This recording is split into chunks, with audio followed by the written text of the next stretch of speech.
Good morning students. अभी हम premium से संबंधित प्रश्न अंशों का निर्गमन का सॉल्व करने वाले हैं। इस प्रश्न में प्रीमियम प्रत्येक किश्त पे मांगा जाएगा, आवेदन पर, आवंटन पर, प्रथम याचना पर, अंतिम याचना पर। इस प्रकार से हर एक किश्त में प्रीमियम भी शामिल होगा। तो प्रश्न देखते हैं किस प्रकार का है। तो एक कंपनी ने 10 रुपये वाले 10,000 अंश 4 रुपया प्रति अंश प्रीमियम पर निर्गमित किए, अर्थात यहाँ पे अंश का मूल्य 10 + 4 बराबर कितना हो जाएगा, 14 रुपया, 14 रुपीज अंश का मूल्य हो जाएगा। राशि निम्न प्रकार मांगी गई है। आवेदन पर 4 रुपया, 1 रुपया प्रीमियम है उसमें। आवंटन पर 3 रुपया, इसमें भी 1 रुपया प्रीमियम है। प्रथम याचना पर 4 रुपया, इसमें भी 1 रुपया प्रीमियम है। और अंतिम याचना पर 3 रुपया, इसमें भी 1 रुपया प्रीमियम का शामिल है। टोटल करके देख लो 14 होता है कि नहीं।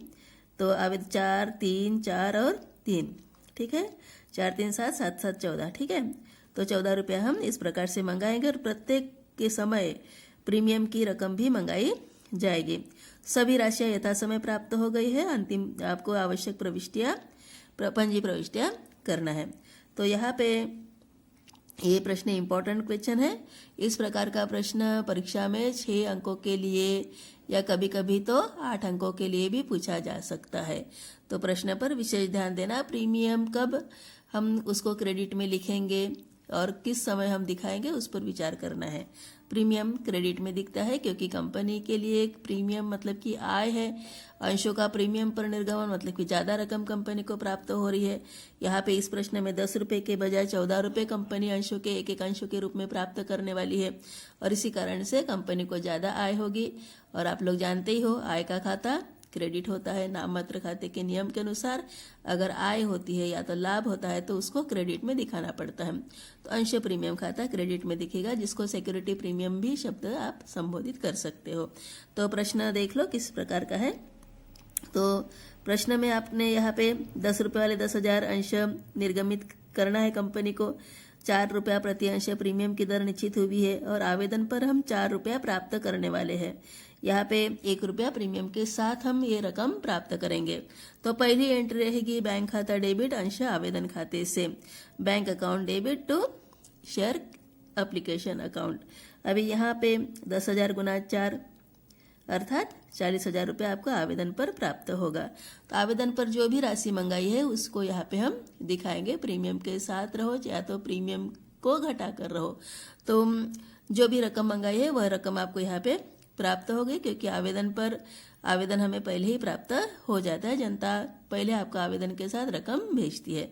तो बैंक खाता डेबिट अंश आवेदन खाते से आवेदन रकम प्राप्त होने हेतु 10,000 अंशों पर 4 रुपये की दर से आवेदन राशि प्राप्त होने हेतु, ये आपकी पहली प्रविष्टि होगी। उसके बाद सेकंड प्रविष्टि, अभी ये जो आवेदन की रकम में अंश प्रीमियम भी शामिल है और इसी कारण से सेकंड नंबर की प्रविष्टि में हम आवेदन पर प्राप्त रकम को अंश पूंजी खाते में तो स्थानांतरित करेंगे ही और साथ में सिक्योरिटी प्रीमियम खाते में भी स्थानांतरण करेंगे, अंश प्रीमियम खाते में भी स्थानांतरित करेंगे।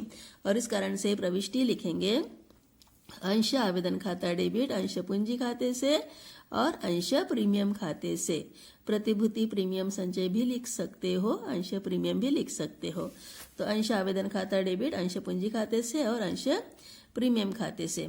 आवेदन पर हमें 40,000 रुपया मिला था, उसमें से 3 रुपया पूंजी का है और 1 रुपया प्रीमियम का है और इसी कारण से अंश पूंजी खाते में 10,000 गुना 3 जाएगा 30,000 और प्रतिभूति प्रीमियम संचय खाते में 10,000 गुना 1 जाएगा। अंश प्रीमियम खाते क्रेडिट में 1 कितना जाएगा, 1 गुना 10,000 मतलब कि 10,000 रुपया। तो इस प्रकार की ये सेकंड प्रविष्टि होगी। स्पष्टीकरण लिखोगे आवेदन पर प्राप्त रकम अंश पूंजी खाते में एवं प्रीमियम खाते में स्थानांतरित करने हेतु, ये हो गई दूसरे नंबर की प्रविष्टि। फिर उसके बाद आवंटन की रकम देय करनी है। आवंटन की रकम देय करते समय ही हम अंश पूंजी खाता और अंश प्रीमियम खाते में रकम स्थानांतरित करके दिखाएंगे। तो अंश आवंटन खाता डेबिट हो जाएगा। यहाँ पे 3 रुपये की दर से हम आवंटन देय करने वाले हैं और उसमें 1 रुपया प्रीमियम का भी है और इसी कारण से प्रविष्टि होगी अंश आवंटन खाता डेबिट अंश पूंजी खाते से और अंश प्रीमियम खाते से। यहाँ पे 3 रुपये की दर से आवंटन खाता है, इसलिए 10,000 गुना 3 मतलब कि 30,000 डेबिट में आएगा। अंश पूंजी में दो ही रुपया रहेगा, 10,000 गुना 2 20,000 रुपया क्रेडिट में अंश पूंजी में दिखेगा और प्रत्येक किस्त में 1-1 रुपया प्रीमियम का भी आप लेने वाले हो। इसलिए प्रतिभूति प्रीमियम या तो अंश प्रीमियम खाते के क्रेडिट में 10,000 रुपया, मतलब कि 10,000 गुना 1 रुपये की दर से 10,000 रुपया क्रेडिट में दिखेगा। स्पष्टीकरण लिखना है प्रीमियम सहित आवंटन देय होने हेतु। तो ये हो गई तीसरे नंबर की प्रविष्टि। उसके बाद चौथी प्रविष्टि, सभी राशियां यथा समय प्राप्त हो गई करके सूचना है, और इसी कारण से आवंटन पर जो भी देय राशि थी वह आपको प्राप्त हो जाएगी। जो भी आपने वहां पे डेबिट में मंगाई है आवंटन पर राशि वह प्राप्त होने वाली है, और इसलिए चौथी प्रविष्टि में बैंक खाता डेबिट अंश आवंटन खाते से करके 30,000 रुपये आपको लिखने हैं, और स्पष्टीकरण लिखना है आवंटन राशि प्राप्त होने हेतु। फिर उसके बाद अगली प्रविष्टि 5वें नंबर की प्रथम याचना देय होगी। प्रथम याचना के समय भी 1 रुपया प्रीमियम का है, और याचना की दर है, प्रथम याचना की दर 4 रुपया और उसमें 1 रुपया प्रीमियम का है, और इसीलिए ये जो भी याचना देय होते समय हम अंश पूंजी खाता और अंश प्रीमियम खाते में भी रकम बराबर ठीक से स्थानांतरित करेंगे।